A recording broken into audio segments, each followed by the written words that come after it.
Ja, velkommen i Utrådderhøttene og Halsø og i havn til Sertna halvfinaledesten og i Stefakappingen i Mannsambåten mellom Narstan og på 1,4. Og 4-13 for her som deste er ut her at Høyveskinkar heva månen, her er det av 8-2 mot Malon, her vunnet 4 desten oppi i Høyvøk 4 vikene, 20-25. Så här förra 2-0 kan vi säga är en desten i det. Men 2 mål är Lydio Anchatos i handbollsspel så här skulle vi att lösa till en spännande test. Nasten häver hela manning till desten i det. Nasten är i blå och nu är det hemmavall här och Holsem, Michael Hansen, Nicholas Satchwell, Karl Herop Olsen, Karl Martin Olsen, Paul Niklasen, Peter Mitchelsson, Högne Zachariasen, Johnny Højgaard, Christian Dolavik, Trønder Kragesten, Hjalte og Jakobstove, Jonsvein Dolavik, Torskjell Hense, Rune Olsen, Daniel Ragnarsson og Rasmus Søby. Så det har 1,4, Are Dam, Jens Skipagøtte, så er det Marker, Rune West Højgaard, Leivor Mortensen, Hadler Biskopstø, Peter Thomsen, Wilhelm Poulsen, Hans Kari Hansen, Sigmund Dahl, Sigmund Nolsø, Paul Søymen Gård, Antor Siversen, Niklas Hanusarsson, Hilmar Leon Jakobsen og Peter Krog. Ja, vi har Jan Leif Solskjær. Vem är här i Höttene och Halsö och jag har 2 mål till Lydion Chatosson som heter 2 liv som har Katlan som möjliggör att komma ut nallna om en vecka. Ja, det är så att just här har vi Berlin nekva spela för det och 2 mål är också i handboll det är köka vägen och skott om nästan kan vara att för i Hallis någon med 2 mål och så kan det lätt ta sig efter i sätta något jack det ska vara. Ja, och så är destren börjar och till Nasten i Lavon som är i Hall 5. Och det är ivig om först danske backspelaren Rasmus Søby för att vara klar till desten och han är så vi från början av. Men jag vet inte om han är fullburker. Nej, jag såg inte lämna så här han också lär någon och det vi arbetar på han och det är väl möjligt att här välja säga inte kan börja desten med eller kan han släppa spela så tar han börjar så desten ja. Ja, vi får ett Sucham och det är Rasmus Søby som är på bollen. Så det är Torskjell Hense med 4. Rasmus vidare till Trent Kragesten. Rasmus mitt 4. Trenter inom åter och man kommer Jacknon och frikast till Narstan. Och så är klart, jag hade det Peter Mitchelsson som är på botten, så är det Trenter och Rasmus. Ett underhandskott och han räkar av stancherna och är det center ohäppen och där inte mål. Så är det på 1,4 som får i sitt första allom. Marker, så är det Hilmar Leon och så är det Leivor Mortensen och vänstra vänchen. Peter Krog. Mark spelar mitt 4. Här är det ju Jonas Djuros som är inte vi mer. Som är ny spelare till Adamon. Peter Krog bryter Jacknon och det så vi honom när han skjuter vi på honom. Och han röner åter. Hesa för vi högra. Men nästa mål är en Bjärkar. Så det nästa män som färdig allop. Och Patrick Nilsson Karl Herop. Så det är Rasmus Torskjell Trenter kommer till Jacknon och skorar. 1-0 till Narstan. Ja, det har gått mål till Narstan och det kommer in kan vi höra så ju lägga trust att inna och nu vi hålla pressen. Ja, och Trenter visar en kvicka fotskifte. Han släpper in om mer. Och han för ut och är inte vi i varje spel. Ja, man kan se om Peter Krog att han hötter ofta via färd till vänster. och väl lägger titlar så färjan. Men så får bollen över höger hand och så är han pura frisk skott ta ofta och hade avmäntiga ringar där på färja. Så där Hilmar Leon, så är det Marsk. Och Peter Krog, Marsk och man för Jackson. Rena Liskan innan strikna och där blir frikast till H1 och Fjärs.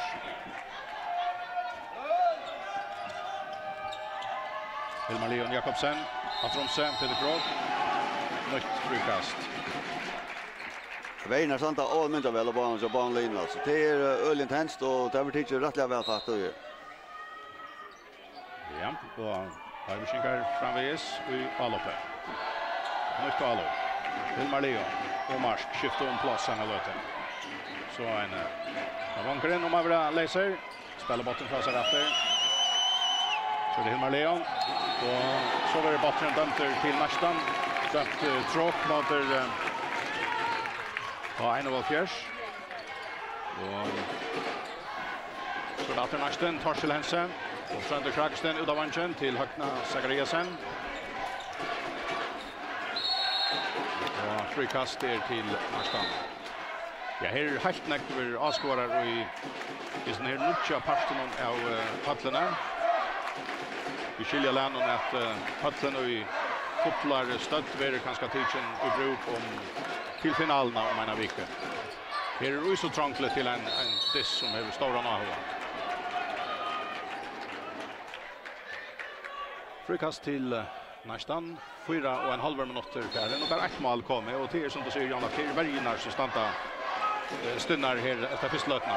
Ja, det var man säga alltså det är inte några det är skiven äka som helst i varje part det är väl inte och det var inte rätt väl fattat. Ja, nästa man rör efter Rasmus Söby och så innan strikna och så är striken över en läser och sätter botten i nätet och det var Peter Mitchellson som ökte till 2-0 till nästa.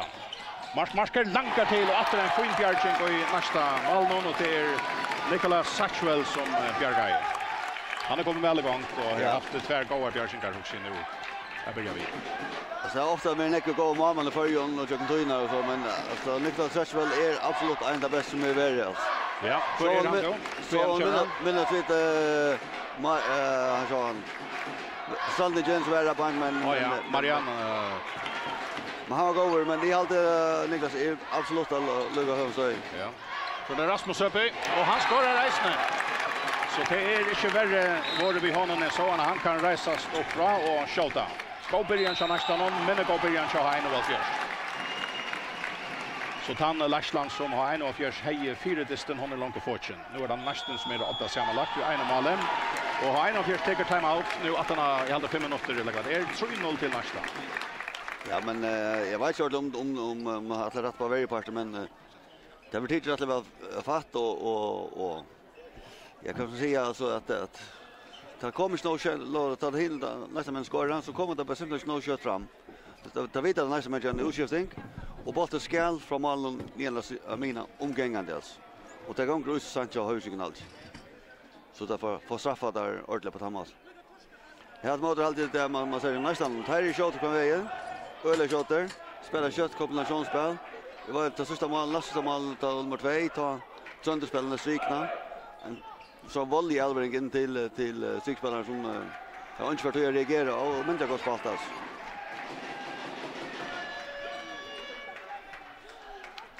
Ja. Framvis Anchumal kommer till H1 och Fjärs.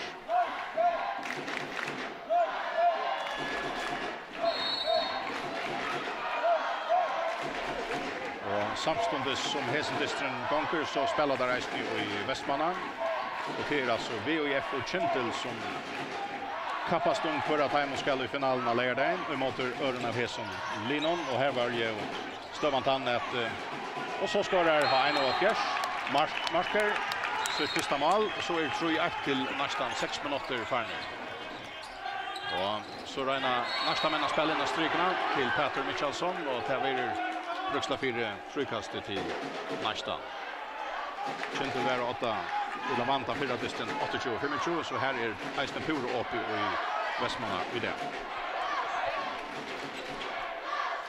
Nästa ny alla på Trönder Kragsten, Torsil Hensen. Rasmus Söby, Torsil Hensen. Oman 4.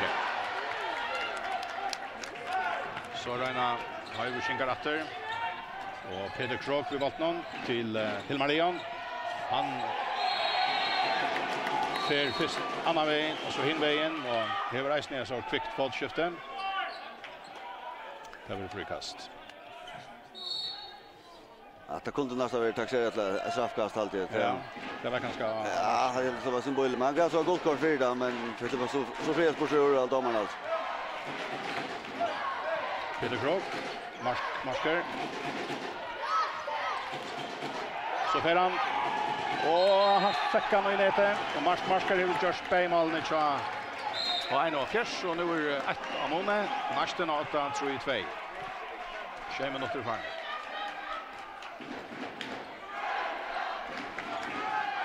Trenter till Rasmus. Karl Hero Paulsen. Trenter Kragsten, Torsten Lensen. Och Trenter om han kommer tjocka någon. Han är laser och han skorar. Ja, skickligt spel. Så nästa någon. Trenter Kragsten, Ulle centraler i alla spelen så nästa någon. Ulle tar Trenter och skötna sig på Katanjer. Och här såg vi Peter Krog och hesa förvarda högre armaren som Radjajen. Och bottren sätter i näten någon som om att manar så nästan var fängkaura. Skriven foten. 4-3 till nästan. Nästan i allopen. Trenter, Torskjell och Rasmus. Och Wenkerner träckter helt ut. Så färra där in i gång till Busker. Han har Adamon och Rasmus Rens i skottet och till Lukas. Adam fick inte Petteres ner skotten. Och en av fjärs Peter Krog men väl om han fyra. Så nästan efter i alla fem. Trenter Kragsten. Torstelense. Rasmus släpper fram vid Einon. Lankar till Are Ferran.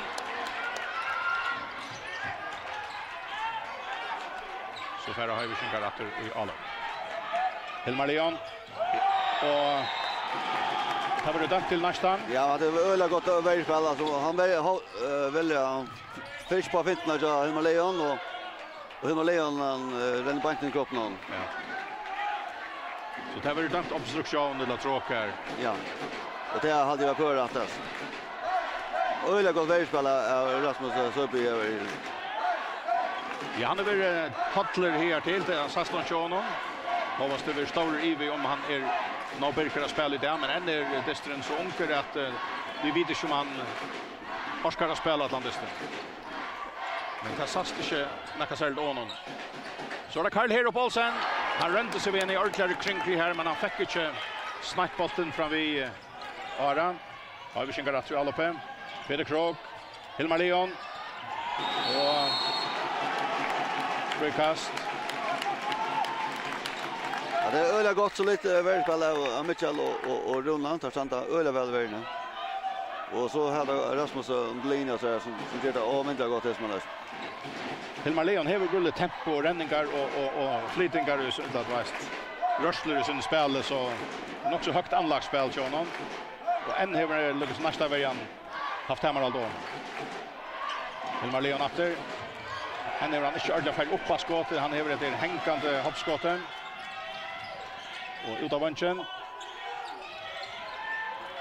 Så det Marsk. Peter Krog. Marsk släpper Jackson och tar ett brottskast till H1-4.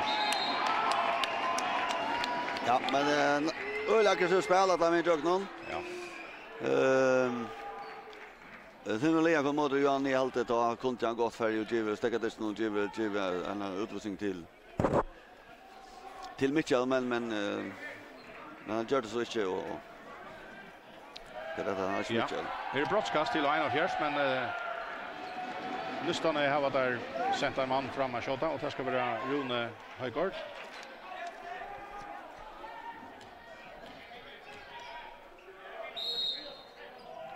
Och Marbergen kör nästan Nicholas Saxwell Bjärgar. Framvis 5-3 till nästan 20 minuter kvar nu. Ja, han har öliga över i så första löten. Ja, han tar det som han ska och kan ska ofta säga han lyssnar till att så han sänder all myntliga väl alltså. Och nästa män har Hjalta och Jakob står vi inne nu i allopnon. Men Rasmus vill kvulter halt jag chans som är färdig. Han fick en utvisning akkurat nu. Ja, på nu. Så där Trönte Kraxten om man kommer jack någon och så blir det bruksla för frikasten. Men det är allmänt gott tempo av alla spelarna vi gör. Ja, man kan lösa sig vad tar vi med att halta hesa lagförna Atlantisten. Men det har lagt ner för nu. Hjalte. Och Anna Kvetet, jag vet inte botten är dömd från nästan någon till och 1-4. Peter Krog. Så där. Hilmar Leon och Marsk. Nej, övrigt. Det var Hans Karden som är nu. Och så skiftar där så kommer Marsk in. Och sekunder. Något så är alltid kommer nästan. Leivor Mortensen alltid är av vänstern. Peter Thomsen kommer in och hinner vänstern. Och innan strykna. Och nytt brottskast. Innan strykna och strykan var som inte tar när vi skottranden är att det blev brottskast. Och nu är det så Peter Krog som ska ränna sig vid brottskastet mot Nicholas Satchwell.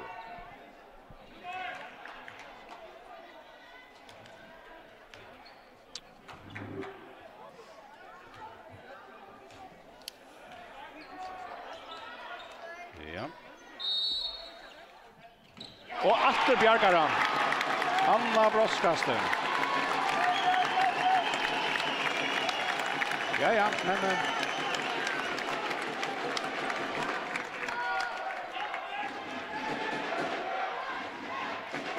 Sera Boberian Cha nästa målman någon teacher 2 brottskast. Bäge 2 som kommer ner. Omframt är det Gåvar Bjärsingar så han äger så en stora lot och i matchen lötning 8 och i Disney.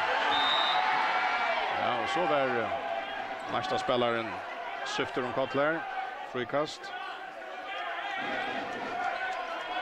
Torkel Hansen. Hjalte och Jakobstoven. Och så hade det Peter Michelsson. Hjalte. Trönter. Karl Trönter hade det och man kommer köpa och han får mål. Och så blev 6-3 till nästa. Ja, men det ständer upp helt att han går så Trönter eller 4 John och det ser ut att det går helt och men det går John Luck. Ja.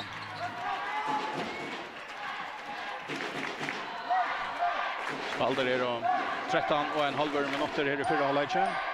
Och det är nästan som är 8-6-3. Förra distren ända vi sikre till ha 1-4 i 2 mål. Så det är öliga lite månader sammanlagt. Ett mål är nästan 8 sammanlagt. Ja, och vad står det Västmanna Janne? Här är 2-1 i löten till Västmigar och spelat en 5 minuter. Okej. Så det har vi Schingar och här får det som all vi är inspelning av strykna till Sigmund Nosse och så brakt det igen. Och här är det alltså 14 minuter för nu. Så det nästan. Och skottrunten häpnast inte Chadamon och är Bjarkar. Så kött modell också har vi Schingar. Och nästa men är det Twitcher av Värja. Men det här är efter råkande fjörnen nu. Dömt till H1-4, alltså inkast i också.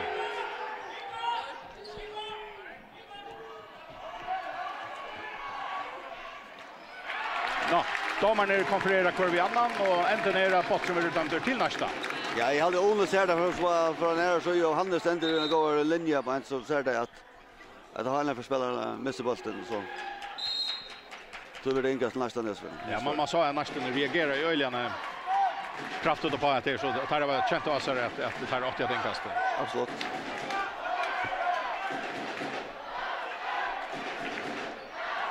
Fredrik Hallägger om över hålla in här. Nästa men 8. Vi kastar 6-4 ständer ja. Så sammanlagt akkurat av Jonon. Rasmus Söby. Och så skjuta nästa men och botten ända in ner till någon och det var nog 8 in Chadamon hade. Daniel Ragnarsson hade som skorade. så gånger det öjla kött till vägen och nästa män finns ju för bollen och hackna i bollen och så är det Mitchell. Och bollen är dömd till ha 1-4 för tråk. Just att det tjej 4 av Maltalvenen. Och det var gärna gånger öjla kött. Det var det här målet just här. Daniel Lynch och nästa någon och har vi skingar mot att finna mål i hinna ända någon men nu har vi där som överlagan vi under som alla på. Alltså, spalter är och över 15 minuter. Här är tjej 4 till nästan mot i 1-4. Sammanlagt är det nästan men om man har vi 1 mål. Peter Thomsen. Marker. Innan strykna. Nästa män för att bollen. Rasmus. Han har kan ordentligt vissar i höjd som Karl Herup som har kvirlevinter av vänstern. Och han vill stäcka över. Och tar vi till frikast till nästan Rasmus.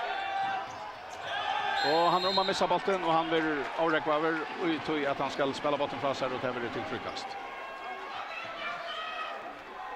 Ja, men det är ett öjligt tempo alltså. Kött fram att ta in och tar har ju sig på ett annat tog skifta ut och så nästan väl lägga trust att ta in. Han skiftar ju två lägare ut Höjsingar så det är och utnyttja det här stövnar. Ännu inte så lyckas särskilt väl men jag tycker långt så för det lyckas sådan. Rasmus lankar till och man fyrer. Och så Jens Schiba går att komma in. Och målet till Höjsingar. Höjsingar Rune ut av bunchen. Och Leiver han bjöd stil att Ferry Jacknon och spelar bollen från sig. Så skiftar där ut. Varje män för ut och alla män kommer in. Och då spelar vi Hatle Biskopsdömet för nu en allete. Och 1-4. Och han spelar bollen utåt till Runa. Och Hattler, Peter Thomsen. Och Rune Atromsen till Mars, nej till Peter Krog. Innan stryknad Sigmund. Heldre kätta inspelare rycka in av väl. Nästa män är knapper för att stå på botten högt med Zachariasen. Och spelar han så fra sig. Och nästa är i Nutjon Alafe. Trönter och Rasmus. Nej, Trönter och Rasmus över Edran.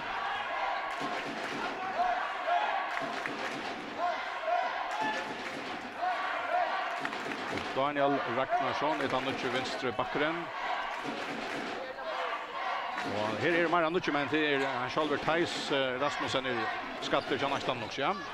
Ja, han är längre skatter och så det mest blir det torsk till hans spaltkanska och han skiftar så vi ända ner unga mannen nästan. Ja.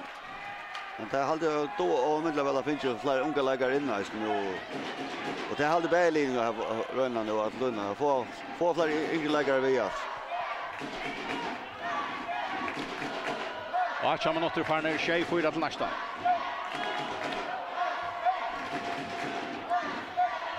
Ja, när kan ut ur Västmanland, Janne? Ja, här är Troj och här är touchball för nu. Okej. Och ska jag se damerna till Bröner Hannes och Unnevardt som dömer här i det. Här är stickman och fullt av fältchen. Ja, 1-4 i alla på. Peter Krog. Hattler Biskopstö. Rune Höjgård. Hattler. Rune. Nej, och så efter en fin fotbollrata. Nästa målvärden Nicholas Satchwell. Storbjörgar efter. Mot alla till 1-4. Bollen får ut linkast. Hattler. Peter Krog. Rune. Peter Krog ränner efter.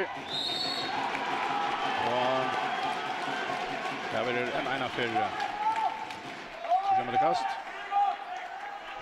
Alltså det är löten och så är har vi ska inte gå och skjuta där inne och tog blev det. Ja, det är nämligen att det är Bergmark och han själv ja. Så blev det ett broadcast till 1-4. Det är Marsker och Hilmar Leon Jakobsen är ute nu ja. Och det blir nog så inspel allt samman. Det sen läggs för Jöken Peter Krog men och det som Hattler och Rune kunde nästan det är pressspel och vi inspel till tryckna och så lyckas hålla här för att jag fick bollen in till Lasse och Sigmund Lasse och så fick det broadcast på tur. Så kommer det 3 broadcast till 1-4. Och nästa mål är Bjarka Hinonbaum. Peter Thomsen. Och han bjärgar det 3 vi. Otroligt. Det är skällt man ser här i Leif att Malmö kan bjärga först 1, så gärna 2 och så sannolikt att 3 vi är snä. Ja, men det ger sån respekt med spelaren det har ju så så sagt. Ja. Att för teken nästa kvar det han som bränner nästa för, ja. Ja, det är där alltså. Hatsa Gustas. Det är sin källstöva vi har bränt tryck och brottskast och var att tre mål. Så då vanchen och det ser så som att det är misslyckas chatta men nu. Ja. Nej, det är nästan som är som har tämmer allt att det någon i lötna. 20 minuter kvar ner för alla och nästan är 8-4.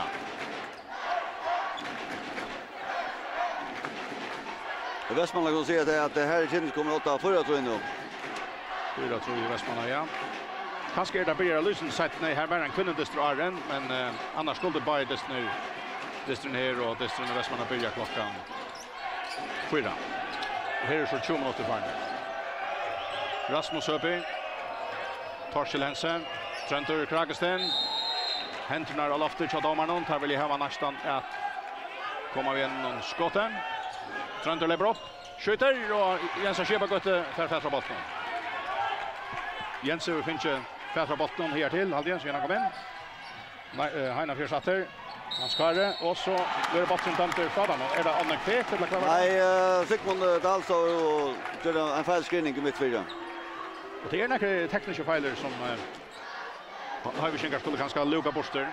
Absolut, alltså jag helt att det gäller rysligt av tekniska fejler som där. Månligt fjör så gör det lite inte och är det nog snack mer som det ser ut till.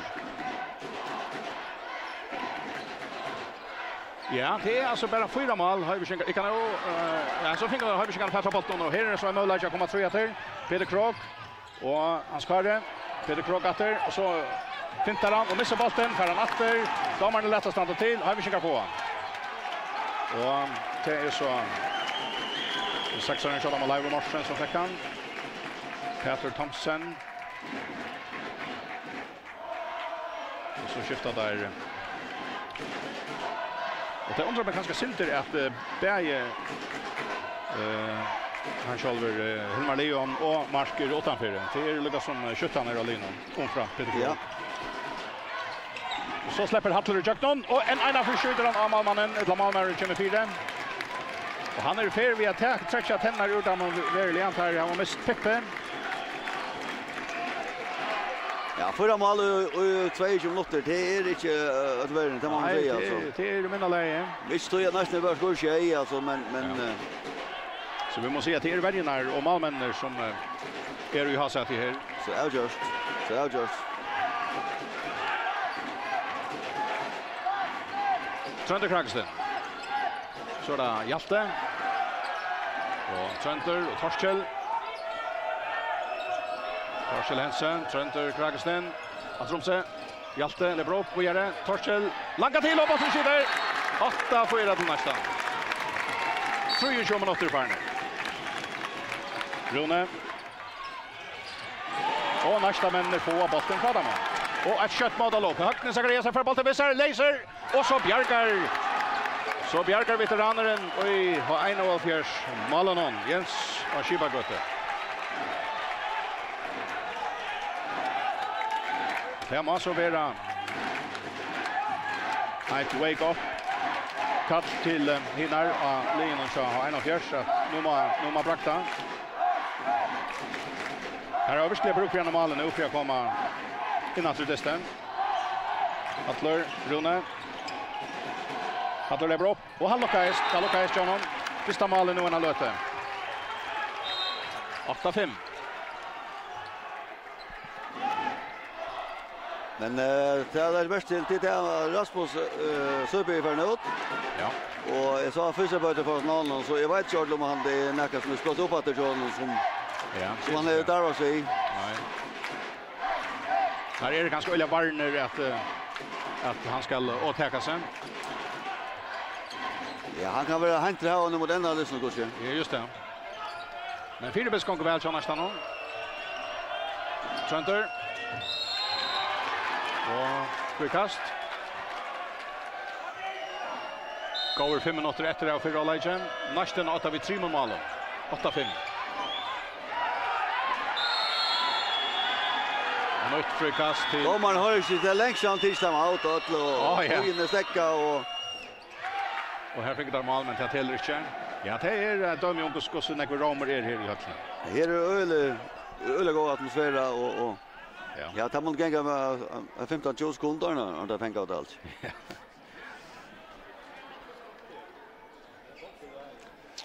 Ja. Vi vet man här tidigt att gänga jämnt då, men jag vet inte vad det första det var sten. Vi rör spel och konfir så är det mer vet. Ja, säger mot så farner och till 6-4 till Västningar halvtid nu. Ja. Så här är bara ett mål att göra nu tror jag. Nu är ett mål, ja. Vi tror ju 4 distans så.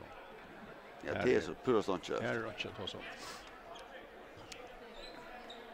Men man säger om att det nästa alla spelas det är oanvändligt att högt tempo alltså. Det är människor avgångade och det kör blir kosta alla då innan så inte fri näkra då inte har ju att kvilla sig väl alltså. Ja.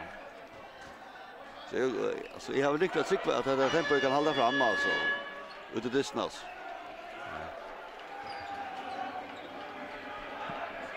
Nästa men rörna skiftar också när ut alltså gott nog Karl Hero på högna Zacharias som vinner att låta vinna. Men hinner skifta att låta in i förra backspelen här så blir det skifta att in. Och har ju inte gett det samma det är rörna spelare så spelar så inte mot ända distans. Så är det. Akkurst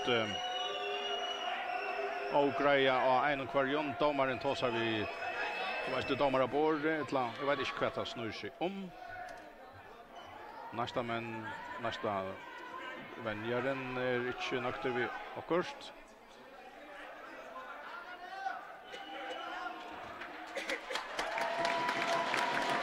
Ja, han var nog inte nökt med att domaren går till armen upp och nu ropar han ut spelarna att armen är nere. Han är till inte. Ja.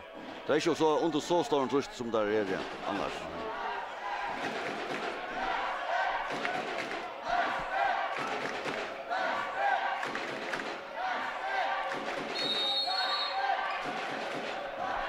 Så är armen att uppe. Och Daniel Ragnarsson skorar. Ja men alltså han skjuter längt utanför 4 meter alltså. Ja, det testar man om center att han har finnit en 2 mål på andra måten. Ja, det är framåtskärande går skott alltså. Det kan man säga alltså. Skjut ner och så benen så kanske det vakt på en tror i Jens Sipagott och där skjuter ser det gott. Ja. Så har vi Schenker. Och Hattler kommer i Jackson och han tråkar. Han alla spelar alltid där. Så är 5 minuter efter och här är 25.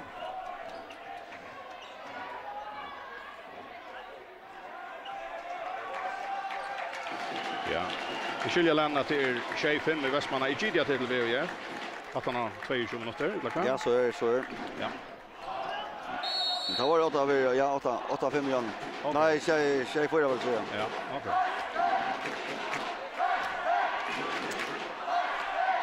Ja, här är 25 till nästa. Och det vill säga att här är det 8 sammanlagt. Här har Finche vunnit efter till miste vunnit efter till lastna som har ju skickat efter förra listan.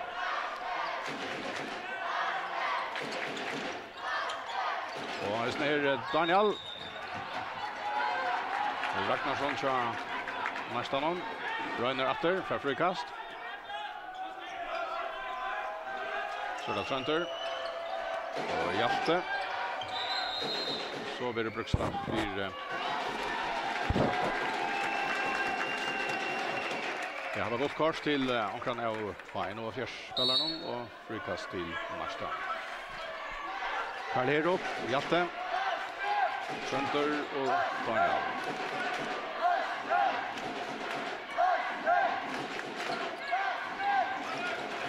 Och Hjalte om man kommer tjocka någon.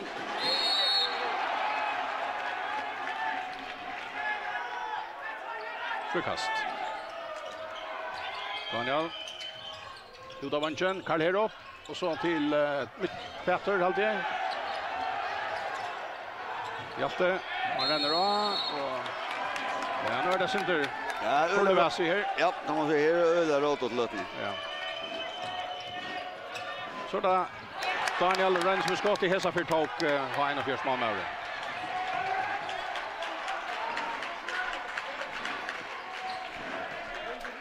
Så då tror jag nog fjärde. Hattler och Rune.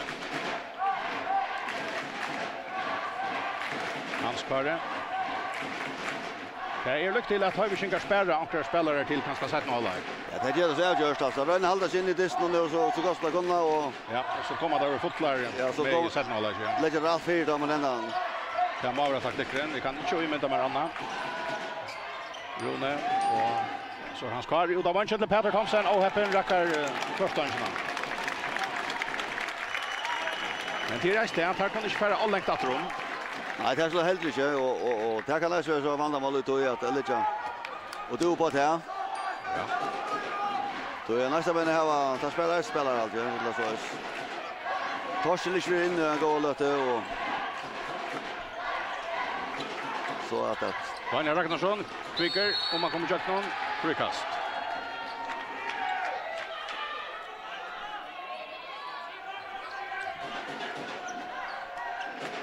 Hjalte till Daniel. Och han rör sig men räcker vi så in nu. 2 minuter efter till halvlek. 25 till nästan mot Johan och Fjärs. Och Höjvikinkar i Alape. Hans Karre.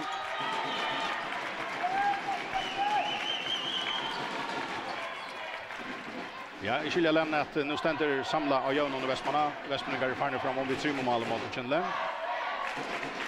Ja, det är så vanligt ja. Så det är spänning och att sen. Ja, och så väl innan strykna och så skorar Sigmundur något så helt igen kom inspelning av strykna. 26.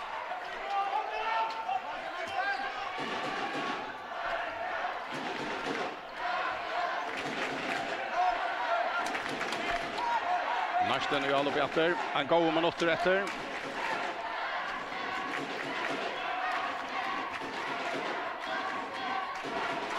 Trønder Gragsten, Torskjell Hansen, Trønder. Så kommer Karl här upp och så innan strykna. Han färgs fett från honom, Peter. Höjvikinkar på han efter. Rune, Hattler. Hans Karre. Och så där Rune, och Hattler innan strykna. Och Bjärkink efter. Så Nicholas Satchwell. I målen och nästan. Och så är det en god halv minut efter Rune och Balton. Rönne färra och fer. Men det var det brukslare.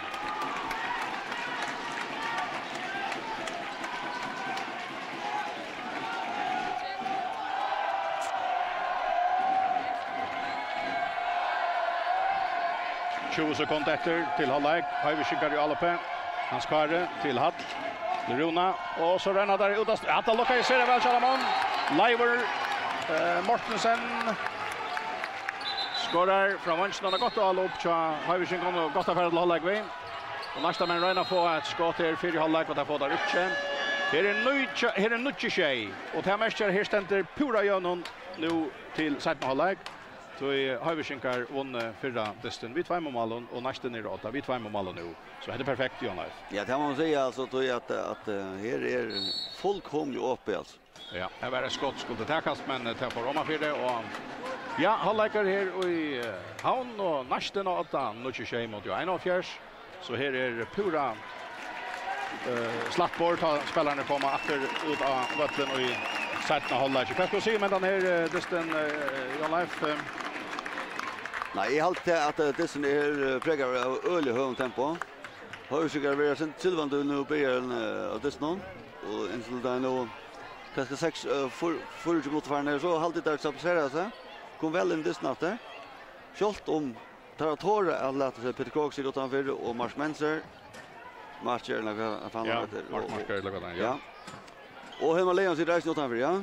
Ja. Tar över så mycket jävla då typ han länka pausa. Och jag tycker att det här för att lägga näck för att nu att få ta och vinna det snart nu. Så är det att han klarar att spela resten av dysten då. Ja. Och vinna dysten för Höjvikinkar då. Och det är 80 störst om möjligheterna till Höjvikinkar. Om så är det att här som händer som är skottständer kunde klara att spela sammanlagt. Så är just. Så jag såg som att Rasmus Söby är Det är färdig. nettopp det han till test med så. Och det har alltid eisen heven darvarna nästan man nog så fitt allt. Ja, hesa lötna han över utanför. Ja, ja. Och till så spår några eisen om tar av tid han och tom för kvillan. Spärran för att bruka han sätta någon läge. Ja, så tar brukte han först 20 minuter och så att han att halde blev nog så rot och nästan man. Då det hade inte han ta. Det som samma trust och han har mål.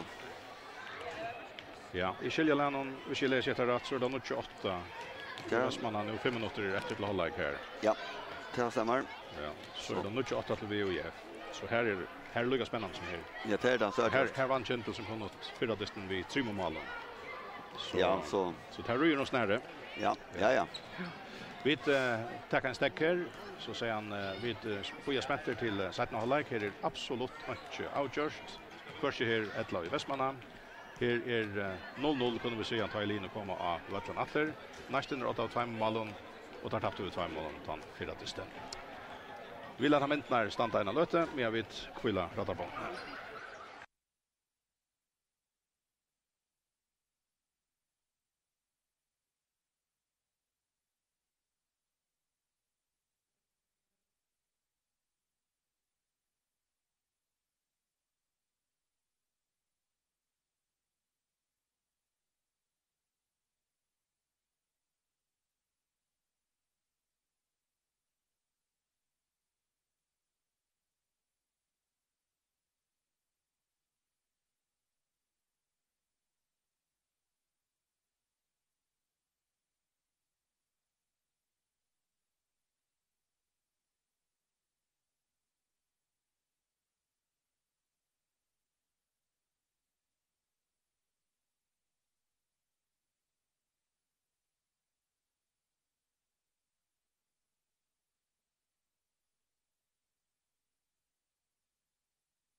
så är det väl efter klarar till sättna halvlek och just här ekvilian spännande och jauna disnon. Sättna halvfinal disnon och i stäbakappen i mansombolten i Hötne Halsjöhavn. Mittlen nästan och ha 1,4. Och här är halvlekstövan nutche tjej till nästan och ha 1,4 vann förra distan 25-25 och det märks så att här ständer av jaunon. Arjen Färver under sättna halvlek. Och vi då var fratt att till Eisen i halvleker eller till nästan bliven halvleker i Västmanna. Här vi är på Kintel spela och här är halvlekstövan var det 13-12 till Kintel alltigenom. 13-12 ja. Och det här vill så säga att här är 4 mål av målet till framme för Kintel ta i linje komma av Bötlen efter. Vi sätter halvlek. Ja. Men det är så här på att hvis Höjsjö bara få förjum alla så och nästa 60 alltså så är det nog för det att komma vidare alltså. Ja. Vi har skott mer mål uteban. Men han spännande spårningen till är med landar Rasmus Söby kan nästan någon hur så börjar det att spela. Och nu kommer där vi såna uppställning vi tar man och smärs sidan utanför något lunchen. Hilmar Leon och Marsk. Alltså har vi skinkar. Och till spårningen går Stafford störst chans. 80 störst om alla sparkar. Ja, det borde så avgjort. Och till har vi skinkar som är i första alla på någon. Och han heter Willem Poulsen, snart toucharen så han och fjärs och spelar ut av vanchen till Peter. Så det Marsk. Och nästa men arbetar hårt i världen.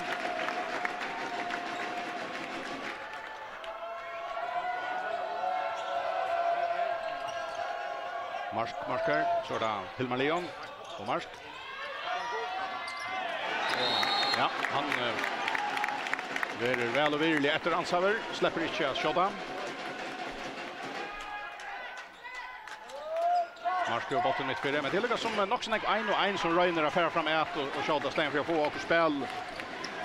Det är inte så sån det här floatande i alla spelen. Ja, men skyttarna så stilla sig upp och Reiner för sundlägen. Det är nog så nervös att Peter Mitchellson trackar längt framåt åt den. Ja. Han trackar längt fram Marsk och han trackar längt in i högra backen åt den. Det har ölen nervös åt och Höjsjön. Ja. Och jag vet inte Rasmus han ristar inte vi hade någon och jag vet inte att det är inte helt optimalt för honom. Nej, men kunde bruka vägen så är Eisen inte vunnit utan det är prövas. Trent Kraxten, Karl Herop, Röns med skott i botten ända så Trent Kraxten och så nästa strikna Rune Paus och så är det ja. Man måste se att det är att veteranen och i har en av fjörsmålen Jens Ashibagotti han ger skjutt till att halta Höjsjön in i distan och nu är det Peter Krok och han ska där och nu är det alltså en av fjärs som är 8 sammanlagt. Här är nu 28 till nästan. Men kvätt nej, Bali är ju känt men brottskast är så dömt till 1 av fjärs. Och 2 minuter till kvann. Rasmus Söby, alltså han blev vägen brocka sig och han är vi märker att alla dömningar som är och ja. Det verkar som att Olva Tröster hör på att ta tvattle och så utvinn. Ja, det är så. Det blir Hilmar Leon. Och han ska där. Första brottskastet som lockas Johan av fjärs. Nicholas Satchwell tog all 3 brottskasten som Höjsjön hade i förra läget, men nu tar Hilmar Leon som tar 4 skytten skulle röna sig. Nu brakar det. Här är 28 till nästan och det vill säga nu är det Höjsjön som åter har annan foten i finalen.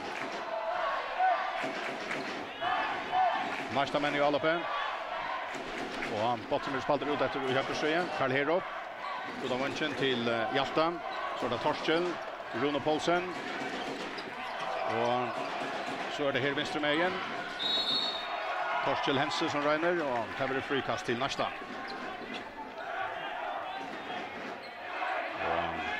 Det är så färre. Karl Herop.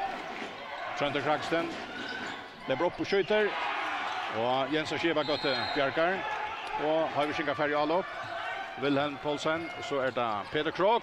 Och han räcker av stancherna. Rimmar skott av stancherna och ut. Så ettan var helt inte vi honom i här som för någon.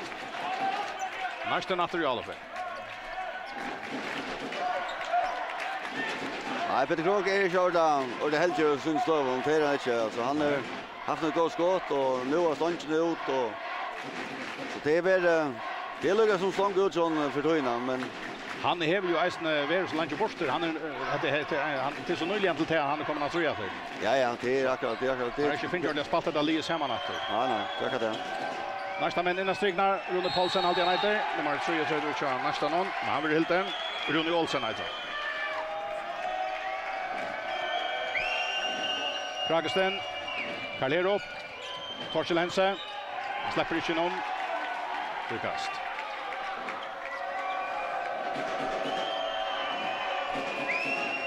Trenter ut av manchen. Och ett skjutmål från Högna Zachariasen. Ekvilias push. Ja, hatta här var att målet som mamma skulle ha men ja, jag vill hjälpa ja. Hilmar Leon för Jacknon släpper inte och frikast till Einofjärs. Touch 8 till nästan. Så här ständer pura stanton. Pura fast. Sammanlagt och Jöno. Slasher 5 minuter för när det sätter mål. Hilmar Leon, marker. Hilmar Leon kan komma ut till Jan stämpla. Han Reiner, Bojare, Wilhelm ut av vanchen. Många släpper i Jackson. Så med sådär bollen, gång för kött. Nästa män i Alof.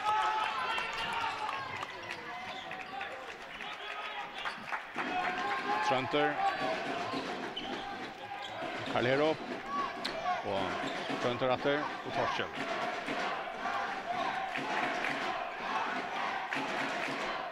Hjalte och Jakstome. Trenter och Karlero.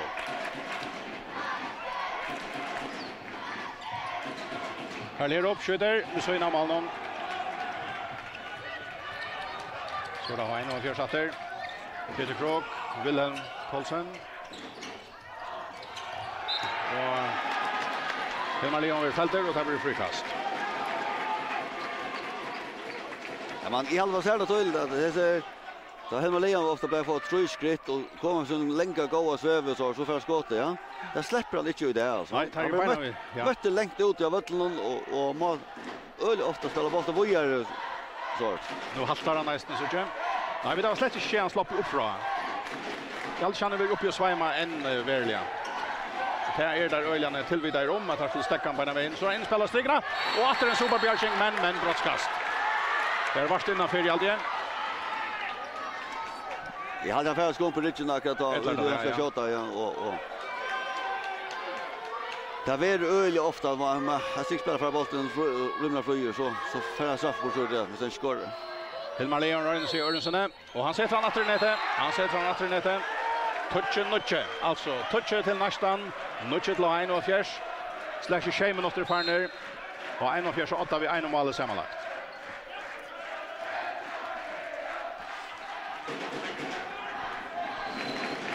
Så där nästan åter. Trenter. Rasmus Söpi han är inte kommit in åter så han är inte no väl fyra men kanske tar färra att sätta han in åter om man har löten vi får så jam men vi kan sker man halver så 19 så lite. Nej det då sex. Och så nästan åter ett fast mål från Vanston. Hjalte och Jakob Stolver spalter läser och han skorar från Spursken. 11-0 till nästan och åter pura jämnt sammanlagt. Så då har en och fjärs. Peter Krog om man kommer kökt han för han i nätet. Mål är inte vidare. Det brukslar fram undan.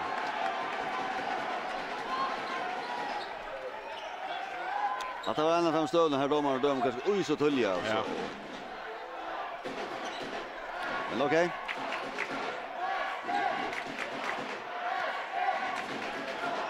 Peter Krog till Marsker. Hans Karre Hansen. Så där Sigmund. Hans Karre.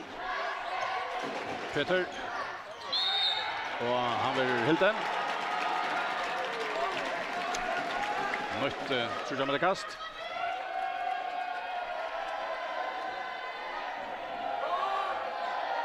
Peter Krog, marker.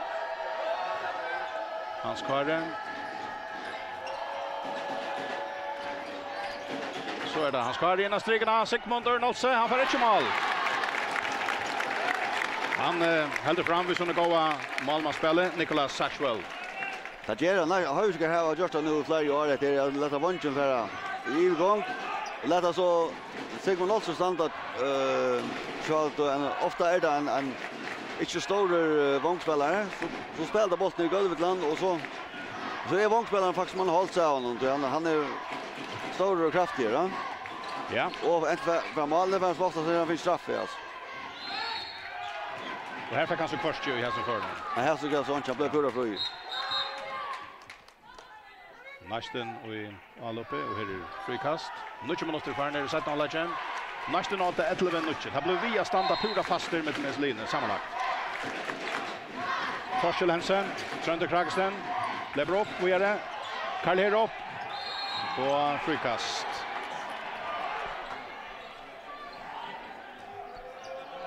Nytt allopp till nästan. Karl Herop, Trønder.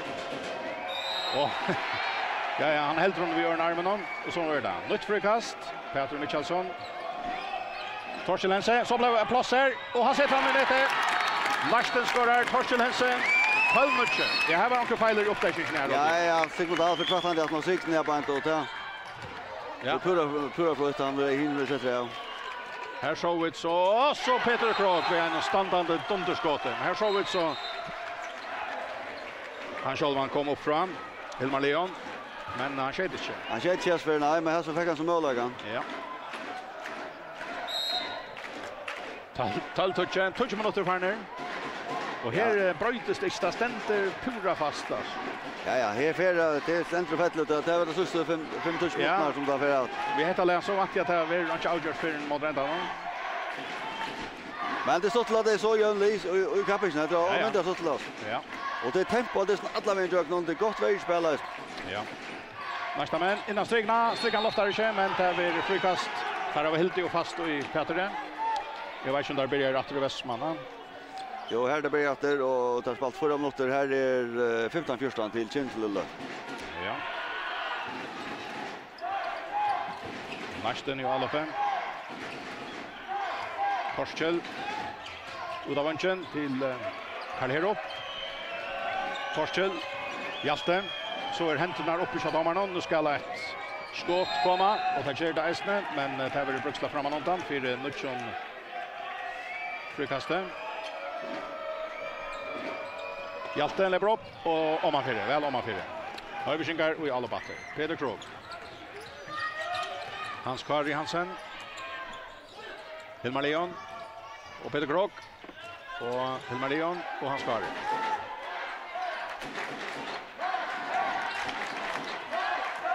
Så kommer Marsken og så kommer Sigmundur inn. Og så har vi der Allops kjetena etablerer igjen. Det är nog stått vid Peter Krog alluga. Han spelar högre backen och går lite. Ja, han spelar mingene, kastar högre runt och nu ändrar spelar vänsterback. Ja, det är öjliga shotsamt att jag vet inte om näkran som skjuter lika väl i bav av hånden. Ja, är alltså omgående så att det är alltså att det är nästan legende så här. Ja, det var gott. Det är så mycket shotsamt att man inte alltså. Man kan anna vi foton och det är inte ovanligt att som kunde skjuta lika väl i bav av beiden men vi hånden och det känner jag så inte. Ja, det ska nog gå om meter gå mot vilket det är. Ja. Här såg vi så vänstra handen av Tjano, men efter nästa mål som är helt framåtskärande i snär distan. Och här är framvis 12 toucher. Inte så näck mål. Nej, det är kanske till 4 mål för nästa nästan att det skulle vara för mål. Ja, just så. Tror jag att om distan skulle ända, du vet, 26-24, ta är 25 bättre, vad det så är. I Charlie klar ut där. Att det är ja. Och så skorar Marsten. Peter Michelsson har striken här. Spalter Fröjer, sätter han i nätet. 13 toucher.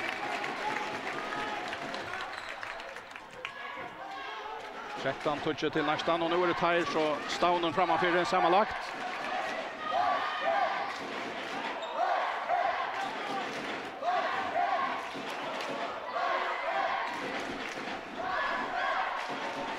Peter Krog, Marsker. Peter Krog. Ja, han släpper väl i jöknen och han sätter han i nätet. Ja, det var flott, John. Ja. Allt var gott där. Men här lämnas mest han kommer gå över färden mot där för bollen och så är det uppskritten arbetar vi på ena vägen då. Ja. Och då är Hever eisne rytme i kroppen till att göra sig här knappa skiftingarna och så han hever flera stranger att spela på. Så att ja, nu rätt samma stövan 13-11. 2 mål av månen. Nästan framför. Sammanlagt pura fast. Och här är det så smått Farner har vi kinkat att ansa väl efter Trent Kragestens spelskiparen. Hans kvar lyckas som skuggar han att ta innan. Och så missar där bollen. Nästa men har vi kinkat förresten av innan. Och Bottrömer och så kommer där fram och så släpper det. Ja, så skorar han själv. Han högst svämmande Hilmar Leon Jakobsen. Här ränte där lyckas man vinna sig fram om man och få bollen av någon tar missat mest så var uppe Chonon och här Jacknon och nu är det alltså en av fjärs som är uppta sammanlagt men 18 för vi en mål. Så är timeout. Ja, när kan ut ur hinner det snart? Nej, jag fattar kan nog säga snart. Det vet jag men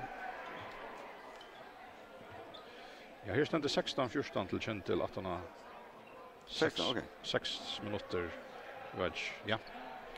Så här är Västmangar som 8 för spalt där Västmanna och här är 16-15 löp. 16-15. Här är gånger Eisen jämnt och akkurat som här, men här är det alltså Kentel som vann av 4 desten vid 3 mål. Så Västmangar här var några mål efter att röcka, men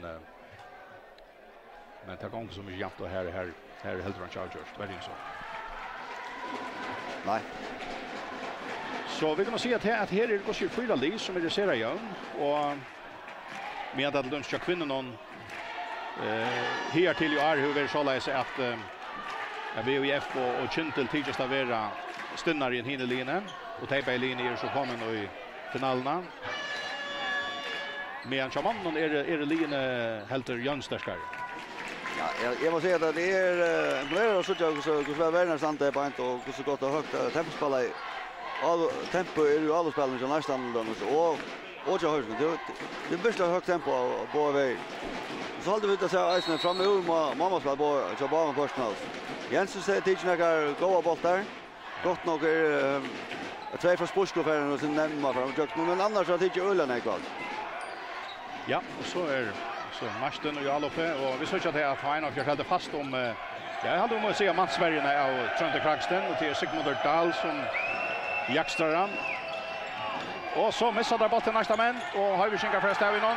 Ryan Bera skjuter att Sigmund Dahl för bollen visar och Ivrom till Kvann. Peter Krok och skorar. Han börjar sig Jackson och så är 13-13 och så är det Höjviskar av det sammanlagt. Nu är det nästa men som Ferregeris här i filen. Ja, ta Höjviskar har så valt att färra helt långt fram och ta Trond Kragsen på sjön. Och det är kanske det bästa vapnet som nästan häver. Och så länge han inte för störst av ninspelaren och så här var det sin tro på att få komma till skott. Och Rasmus Söpi han blev sidan utanför det så jag vet inte om det löser sig att han att du och mer på han. Jag räknar vi att han brukte han visste väl att han var mättare att spela.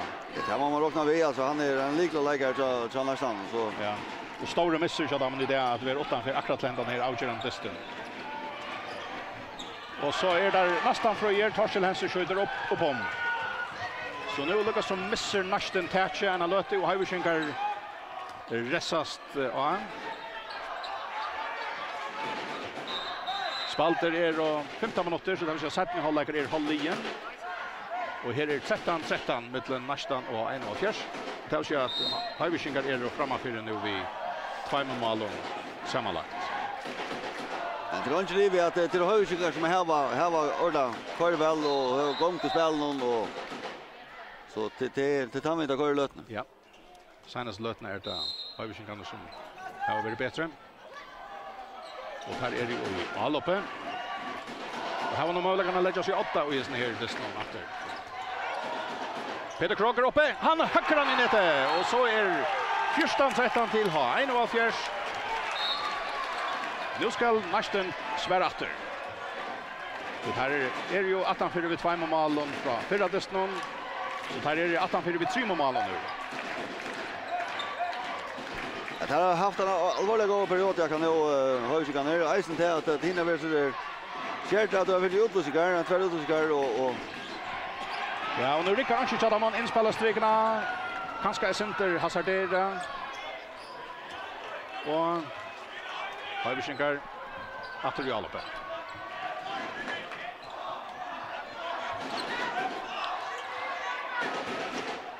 Marsker. Hans Karen. Uda Vanchen. Och det näkar som helter löv och i vann i nästan så det Nicholas Saxwell. Här show with live Mortensen Lesan och Vanchen och Johan och Fjärs. Men nästa mål var i Bjargaj. Och så timeout. Ja, nästan tog ju timeout för lite så igen och lite simpelt att jag finner stäv i åter alltså. Det är fullkomligt med stäv jag kan lötna alltså. Ja. Ja, ännu är allt att spela för det, men det har vi inte som i lötning är ha det bättre än nästa män kommer säga, spela bättre och ha mentala överskott också. Ja, det är nerva nästa men och myntlarna är att här får en fram ut och längst fram och i Trent Kragstedt. Ja. Det är ordla till luften ur dem och sen det då läser tar för in där ofta några fer in. Och så att han även boll ska vara ta här alla människor. Det väl vill täcka och så onkel till bilder i boll kommer den strikna som man körde vad man ska göra. Ja. Och tar blir det bortspilt till flera av dem. Nu ser det ut som att Rasmus Söby ska ha vatten efter. Men kan inte ur Västmannen. Här är stövan Sejan Lotten. Sejan. Ja. Där har spalt i 13 minuter sett nu. Ja. Vad säger du här? Här är det spalt i okej, 13 minuter. 13 minuter sett nu. Ja, och här är det spalt 16 minuter.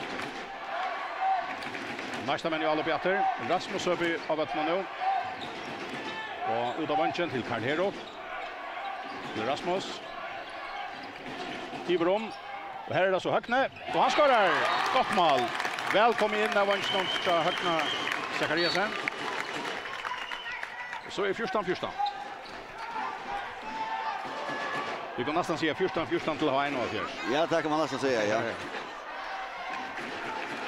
Och i Västman har så David Edvardsson skorat till Acha Sejan till sin. Ja. Men det var så tydligt nu där Rasmus kom in där på inte att har ju tacka långt rätter och det blev liksom mera plats. Ja, nettopp. Peter Krok. Ett dunderskott från Peter Krok. Så där, nu var det stång in i för alltså. Ja, nu känner vi den efter. Ja, här var det. Det rätta John. Ja. Så är 15-14 till H1 och Fjärs.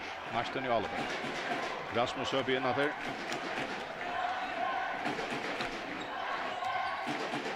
Och här så far nu framåt Sverige av Trent Kragsten. Kalerov.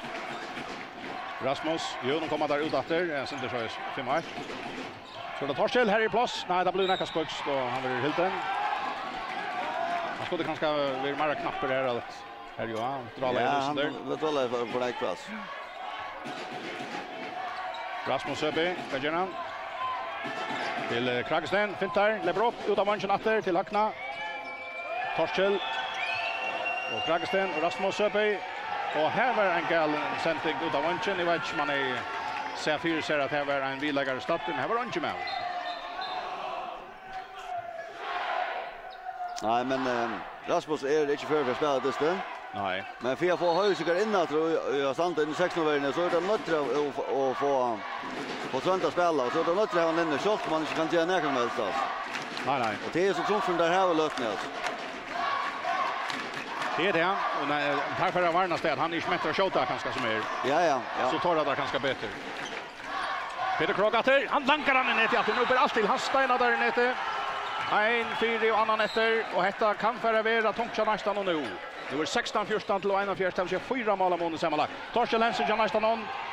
Han fär inte mål, men han fär heller inte. Det blir inte dömt näka till. Och här hörs igen Bottrömer dömd till nästan. Hilmar Leon tråkar. Men nu ser det inte tomt ut så nästan någon. Ja, här har vi kört stora då för det gör låt.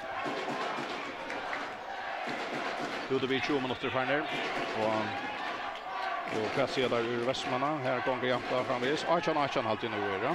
Nu. Här går 24. Ja. 19.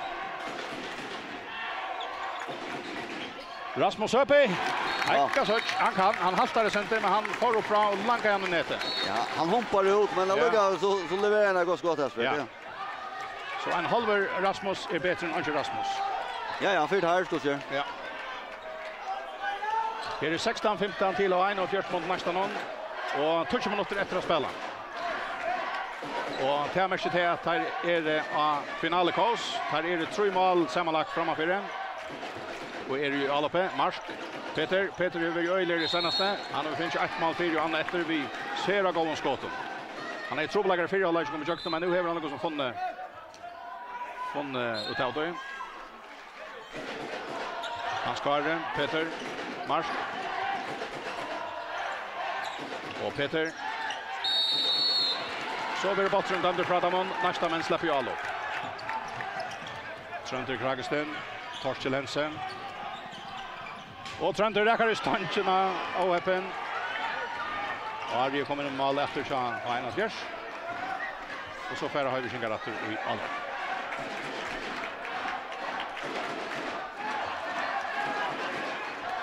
Hans Karen. Här snack folk vi switchar ju ut handen här vunchen här så har en av just nu högt med igen utan att vi rejsa kom. Det är ju han mycket parts av höllen är ju stigen rejält bruk än alltså att han samlar jag höllen han uppbyggde höllen. Har vi skickar fram vid alla för. Hans Karen. Peter Krog. Hans Karen. Nytt frikast. Så här var damerna händerna all ofta. Marsk. Och Peter snärar sig. Och så vid vänstra armen. Ja, men alltså han för avgörande att det vi heter Leon. Det gör han. Han tar simpla man ser ut så har ju sig alls. Ja. Så han har Marsk han tar tempo i av och spolten ut till Peter Krog och så blir det en mot en och här klarar han nästa men inte simpelt halton. Du vet faktiskt går det hållt för att köra vi. Det är en fantastisk kompetens att komma köra i baven hållt. Ja. Och tar blöja via fyltast där i Västmanna skilja länen. Och så lumpar Höckner Zachariasen. Västmannengren av Vansnoncha. Nästa någon. Och så är 8 mål av Moni efter. Alltså till Höjvikingar som är framför den. Seichan 16 och här går 22 minuter efter går 6 minuter la går 22 minuter i spalten så att han lägger och går 6 minuter efter av dysten. Spelet då så vi vita hur hinner finalen där. Det står van 20 och som det ser ut så Västmanna teach time out eller. Ja, och här 12 minuter efter. 12 minuter efter. Så här är Charger 10 men Kintelera 8 vid 3 mål från det förra dysten. De kan äkta jämta nu en löte ser det ut till Västmanna. Och så är det Höjvikingar och här bjärkar nästa mål med efter. Så han nästa men möjlighet att jauna efter och tar det en shot mot Alappe och Höckne. Han får inte lompa Ara. Höjvikingar att vi Alappe, Hilmar Leon. Teger färna ur Disnon. Peter Krog, han höcker till men Malmar ska nästan och nu väntar han sig upp att bjärkar. Det är nog Niklas Saxwell kommer alltså. Ja. Han säger väl jämnt att han Disnon som ofta så är det nog mot sen tjej. I 8 minuter så är det han som tar allt. Ja. Och det är nejut. Tesla så vinner Diston med 2 mål. Tesla ska nästan stäcka ha en av fjärs och särskilt Peter Krog så man Malmören är helt från sin bäst så igen. Så är Herman Klamal. Han kanske inte köpa den vid mål men här är alltså har vi skickar lite till nu. Här är 3 mål. Så här är det framför det sammanlagt. Så är det spelet upp att Daniel är inkommen av Batchen, Daniel Ragnarsson. Rasmus Söby ut av manchen till Karl Herop, men han om man missar botten, men i halde botten är utan att till nästa. Rasmus Trönter Kragsten sitter förra i motor Rasmus Atter fintar skott. Han är i Charlie och så Atrom så innan stigna till Peter blir Hilton nytt frikast. Rasmus han räknar och han räcker stancherna. Är för alltid han räcker stancherna så ja, nu är det bra öppnast. Ja. Men Trönder är inte Essunder som har varit första touch 12 minuter alltså. Då var han så avmynt i Essunder och den är mansvärjan har kanske TJ Pippi från honom.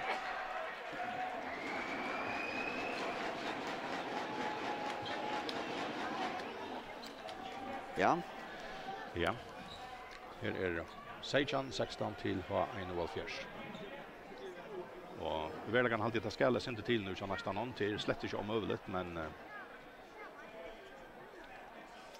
nej, det är det så jag tror inte men man ska också om att hur ska kan spela till när spelar nog så långt ju för en läge. Ja. Nästa men kanske tömtar sin bekräftar. Rasmus Öby är det inte tillvande löt när vi är sån lärare någon chat här och Trönte för köra fast ut i löt.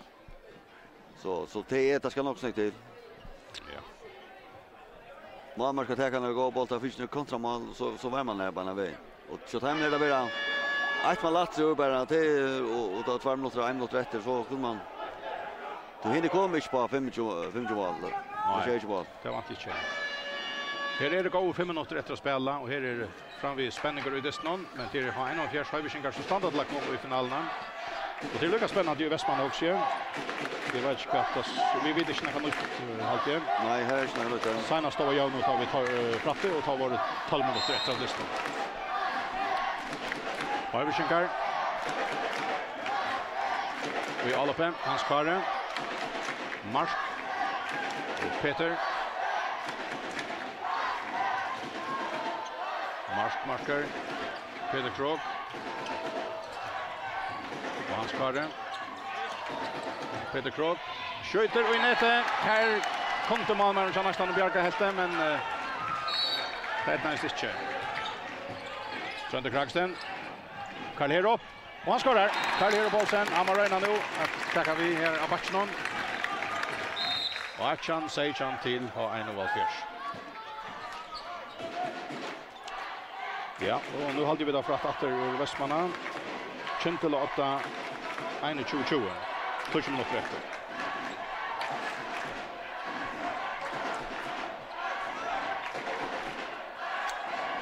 Har ju ska Peter Krog han tar pausen och åter.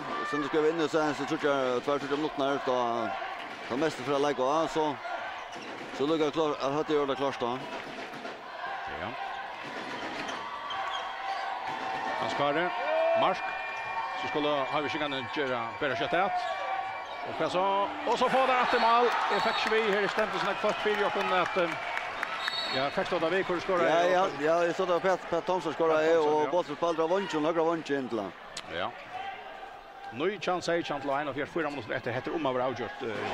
Ja, det ska väl ja. Det är 5 mål framför nu. Är det chans? Jo, men vi ska nog bara Nej, Elik 4. Jag tror man fram. Jag ska nog hinna slå. Ja. Det blir tungt. Han gick efter Aredam. Här lyckades det nästan sända en flickvare in till han unga Daniel. Han sköt men Aredam en ordentlig spjåsk här och han fick foten av Superbjörgen. Ja, det var alltså tacka Jens ut. Det är helt jättetidigt nog snack men man måste säga att det har gjort så gott så jag minns. Det finns några viktiga bollar. Ja. Marker in till Sigmund A. Strykarna och vi halda det blev brottskast till H1 Ja, han var nog så att vi snackade om Jan och gjorde också högra vången. Nu gör det från vänster så ja. Sitter Sigmund och Nolsö så unga Ragnar Daniel Ragnarsson. Ja. Och han var inte med till halten. Och Hilmar Leon skorar tryckt till 20 seger till H1 och nu är det om att vara här till H1 Nästan i alla fem. Trenter. Och Daniel. Ja, han ränner efter. Och för gott, men tömpmål in ända någon. Och så blev 21-20 till H1 Nu är det färre. Anjo Sejan. Och 2,5 minuter efter. Ja, nu har det så gott som färre på. Ja.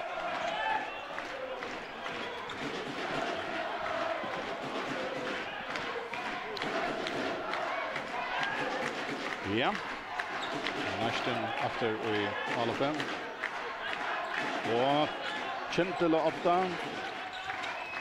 Och i Västmanna framvägs. Det sista nu är att Västmanna mycket kommer till 22-23 och här är 20 minuter efter. Här ligger det till Kintel läsna. Men här är Otulja Siena Kane. Och Daniel Rens som skottar bollen ända till högna av vänstern. Han kommer till högna. Spelar så bollen från sig. Överskänker om att få han. Tar vi Bruksland till frikast till nästa. Knappt 2 minuter efter att spela. Överskänker 8-21 säger jag tror jag säger att på 41 är efter i finalen. Och så spelar där en strikna till Runa Olsen, men han loftar inte. Där är Rickard Lutic nästan och bort nu. Så är Kintel att vi 24-22 i Västmanland och här är det 6 minuter efter. Så då börjar lukta av en final som man som heter har en och Kintel, men det är så tydliga scener kan jag. Ja, det är det. Han har hört det tror jag säger. Ja, det har alltid varit något strikt vill jag säga att här är något rätt och förra måste lasta till. Västmanland det är näka tydliga scener kan.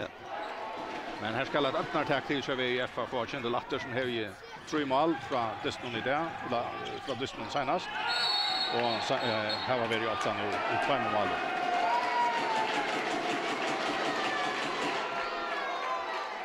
Vi kan nu ta gång kött på vägen i handboll nu jämte Västmanland. Så vi ser inte. Nej, var det 5 minuter efter. Här är inte avgjort. Här för som ser just och 5 minuter till. Ja. Här kan jag vänta. Inte ta mig ut nu. Ja. Så Västmanland var i 18-4 2 mål och nu hade det finns där efter. Så nej, här är det Otulja 5 minuter till chans i handboll. Så där nästa vän. Och tar här var Lucas som mist trunna alltid. Ja, det blev sin så nu. Ja.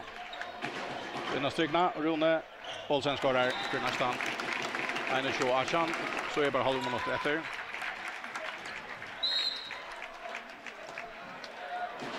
Halv minut efter.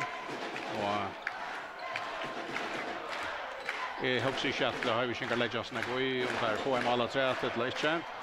Höjviks avskårare har varit rasse och standa och klappa och hoppa och fäktnast och med det. Och så får det bollen ut och så får Töjen. Och här blev 21-18 till ha 41 mot nästa någon. Så tar vunnit 4 distan vid 2 målen och tar vunnit hentan 17 distan vid 3 målen. Så har 41 är i finalen och i Steva Kappinsen till Monnon. Och en vidare vet inte hur verer för att motståndare verer nästa läger där här i Havn. Där verer VOF eller Kintel. Och vi vet inte mer än att här var det 5 minuter efter och här står Jönon och det var timeout. Men jag vill ha att vi börjar börja kanske till vi tar och finns grej och kvar verer i finalen så kommer det helt stort prata en 2 år med den här distan. Och en av lötet är alltid att Neck tror jag att nästan har en verklig möjlighet att jag vinner i det. Det var bättre än att gå och löte. Det var 8 stora parter förra halvleken. Men här är sett halvleken lyckas som miste där Tätje och Höjviksjön kom väl och vilja tror jag. Och det var ganska är det här att här hade sparskt tojande spelare i förra halvleken och spalte vi fotlare med i sett halvleken. Det är alltid jag det gör det tar det öla väl alltid. Det var nog järver till att lätta Tulio för att jag tar attacka tar ut Marsk och Hilmar Leon tar ut och Peter Krokas nu och låta några era människor spela. Här nästa män runt höjda och pressa. Men det blev ju så dåligt för där långt ner alltså att hålla det tempot. Det klarar det bara inte långt. Så jag syns det också något taktiskt ut då att Höjviksjön ska vinna det illa så är spalten näck bättre mot ända det någon. Det må man säga. Här det blev så tungt. Tar Rasmus Söby för utdelningen. Högre så jag blev inte Stervin och ringt John. Så jag alltid att vara att han skulle lyssna till tunga läs att Rasmus Söby. Ja, vi kunde bara attla om kvärt höjtning det har haft han veru full för Atlantisten. Det har just det är väl just mål alltså. Det är menar vi inte nu om att han är det är väl månaden trobladaren så Höjviksjön kan hvis han är väl vid Atlantist. Ja. Ja, kvärt är det sista nutcha ur hinar semifinalen. Nej, här är stavan och lötna 25-40 till Kintel. Mot VOF. Ja, och det har fått 6,5 trus. Ja. Så att Ja, men jag tror inte att säga än. Här är 4 minuter eller vad det var efter. Så det är här är inte avgjort än, men det ligger till att Kintel har möjligheterna. Bättre möjligheter. Men kommer styr och skrattliga, så kan det koppa på några minuter. Ett här tidigt som Kintel har haft i Vitace. Och kvättna kan inte nå. Nej, ja, 6-25 allt där. 6-25, så det blir vi att vara. Det blir vi att vara ett mål till Kintel och tog in arbete för Kintel lötna här. Ja, då är han för det ända i 28-25 till Kintel och han har spalt det här. Mycket då viktigt i allt. Det har skvalt det går det väl. Och jag hade bevitat att det var VOF och Kintel som spelar kvinnofinalerna och har 41 verer så i mansfinalerna och om man har luttat löte så får vi vita om det blir mot Kintel ett mot VOF. Men ja.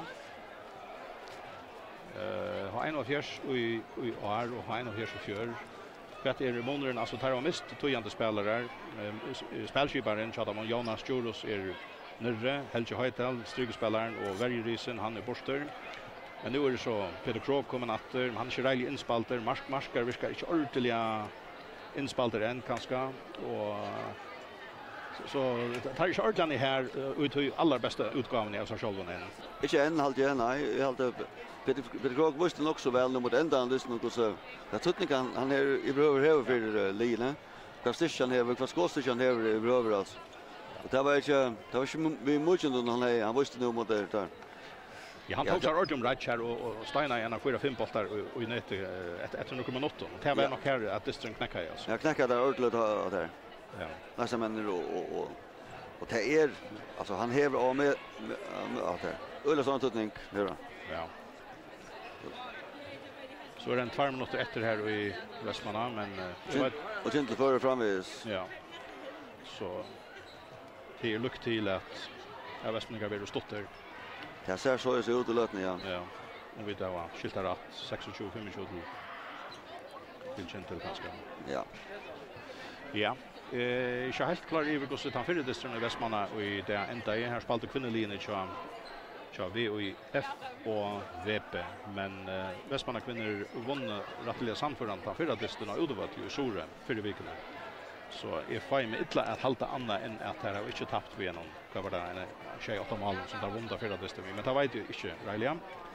Men nej, men man ser att VF är mynta väl körande nu i år till kvinnorna alltså. Det här var finns det ordlag köra alltså alla där som har Lilja att det.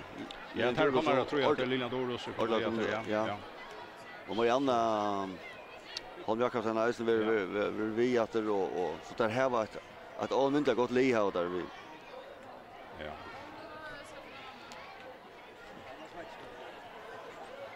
Så var 66 så Jan lägger i Västmanna men nu är nästan inte efter till 1 minut eller vad det är efter.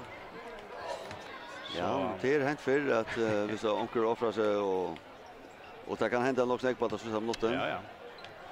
Så vi kan se så att nu 1 minut efter är det inte en gång helt avgjort. Ja, det tar ju inte på sånt men onkel tar på sånt där men ja. Det är inte också så det är mycket är just att det säger så nej. Men jag kanske är en utchich av Västmanna om så är att här vinna det men det är inte visst att där vinna nog avgörande. Nej, det är nästan lika mycket om man vinner en distum då inte vi är lugga men ja, man utchich kan det så vara ja. Och koncentrerar här är det ja till 8 sekunder skulle ska vara ändå. Ja. Det är rumla omöjligt ut så. Ja, nej, att det är nog. Jag hade ju färdigt att säga att det är nog Kintel som kommer i mansfinalerna. Jag spelar mot H1 och fjärs här och i hallen här om en vecka. Och mot Höjviksjönton. Det är nog spännande att veta så hade vi tänkt sig ut nu och ta. Just det, ja. Ta verkar med det ner och ska allt för spalta mitt av vallen där på. Ja.